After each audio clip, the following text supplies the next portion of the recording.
ایک غریب آدمی کو قرض کی ضرورت پڑ گئی، 1000 دینار چاہیے۔ میں کہہ چکا ہوں کہ درہم چاندی کا ہوتا تھا، دینار سونے کا، اب 1000 دینار لینا ہے۔ تو جس بندے سے اس نے کہا، اگرچہ وہ نیک بندہ تھا، اس نے کہا یار 1000 دینار دے دو، تو کہنے لگا کوئی گواہ ہے تیرے پاس؟ وہ کہنے لگا غریبوں کا گواہ کون ہوتا ہے؟ ہاں ایک گواہ ہے۔ کہا کون؟ کہا میرا رب، وہ تیرے اور میرے بیچ گواہ ہے۔ اس نے کہا کوئی کفیل، اگر تو پیسے نہ دے سکے تو وہ بعد میں دے دے، یا تجھے کچھ ہو جائے تو وہ دے دے۔ اس نے کہا کفیل بھی میرا اللہ ہی ہے، میرے پاس اگر ہے تو رب کریم کا نام ہے، اگر اعتماد کر سکتا ہے تو کر لے۔ بندہ نیک تھا، اس نے کہا رب کے نام پہ، رب کی کفالت پہ، اللہ کو گواہ بنا کے میں تیار ہوں تجھے 1000 دینے کو۔ اس نے 1000 دینار دے دیا، وقت واپسی کا طے ہو گیا، وہ چلا گیا پیسے لے کے۔ اس نے پوری محنت کی کہ میں نے وقت پہ پیسے لوٹانے، پوری محنت بھی کر لی، اللہ نے مدد بھی کر دی، پیسے بھی اس تاریخ کو اسے مل گئے۔ بعض لوگوں کا تو لوٹانے کا دل ہی نہیں نہ ہوتا۔ فرمایا حدیث پاک میں کہ تو لوٹانے کا ارادہ کر، رب تیری مدد بھی فرمائے گا۔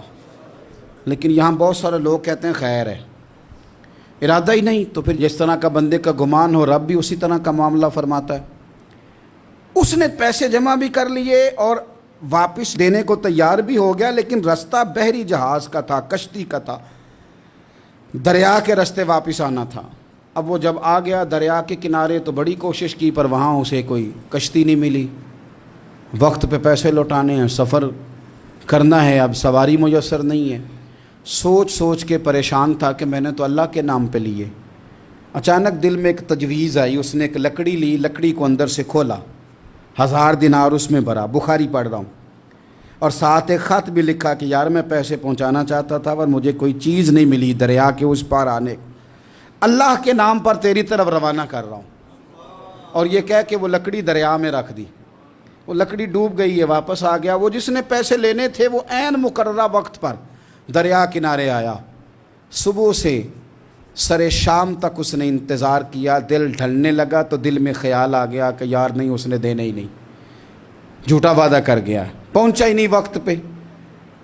اب جب واپس لوٹنے لگا تو اچانک دریا میں ایک لکڑی تیرتی ہوئی دکھائی دی، کہنے لگا لے جاتا ہوں، شام کو روٹیاں پکانے کے کام آئے گی، ایندھن بنا کے جلا لوں گا، ہنڈیا پک جائے گی۔ لکڑی اٹھا کے جلانے کے لیے گھر لایا، گمان تھا کہ وہ نہیں آیا وعدہ کر کے، اللہ کو کفیل اور وکیل بنا کے اور گواہ بنا کے پھر بھی نہیں آیا۔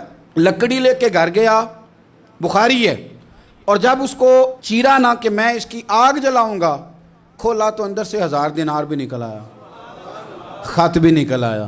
اب ذرا سمجھنا، اس کے دل میں بات کس نے ڈالی کہ تو لکڑی میں پیسے ڈال دے؟ اللہ نے۔ اس بندے کو مقررہ وقت پہ کنارے بھیجا کس نے؟ لکڑی صرف اسی کے ہاتھ آئی تو یہ بندوبست کیا کس نے؟ اللہ نے۔ گھر جا کے چیری تو پیسے بحفاظت اس تک پہنچائے کس نے؟ تو پھر ہمیں بھی توجہ اللہ کی جانب ہی کرنی چاہیے، ہمارے پہ دل کی توجہ رب کی طرف ہی ہونی چاہیے نا، ہمیں ادھر ادھر جانے کی، دیکھنے کی، بندوں پر غور کرنے کی ضرورت کیا ہے؟ وہ پیسے پہنچ گئے، یہ وہاں اپنی جگہ پہ پریشان تھا، اس نے 1000 دینار اور جمع کیا۔ پھر دوبارہ ایک دن دریا کنارے آیا، کشتی مل گئی، بیٹھ کے اپنے اس بھائی کے پاس آیا، کہنے لگا دیکھنا مجھ پر بدگمان نہ ہونا، پیسے اس تاریخ کو بھی جمع کر لیے تھے، دریا پہ آیا تھا پر کشتی نہیں ملی تھی، پھر میں نے نا لکڑی میں ڈال کے خط ڈال کے تیری طرف بھیج بھی دیے تھے، لیکن آج میں پھر لے کے آ گیا ہوں۔ وہ کہنے لگا خوش ہو جا، جس رب کو تو نے میرا اور اپنا گواہ بنایا تھا اس رب نے میرے تک پہنچا بھی دیے ہیں۔ جب لوگ اللہ کو گواہ بناتے ہیں، رب کی جانب اپنی توجہ کرتے ہیں، اپنی چاہتوں، خواہشات اور اپنی ساری چٹھیاں اپنے رب کریم کی رحمت کی طرف روانہ کرتے ہیں، پھر اللہ اپنے بندوں کو مایوس نہیں کرتا، اللہ اپنے بندوں کو نواز دیتا ہے، اللہ تبارک و تعالیٰ اپنے بندوں پہ کرم نوازی کرتا ہے۔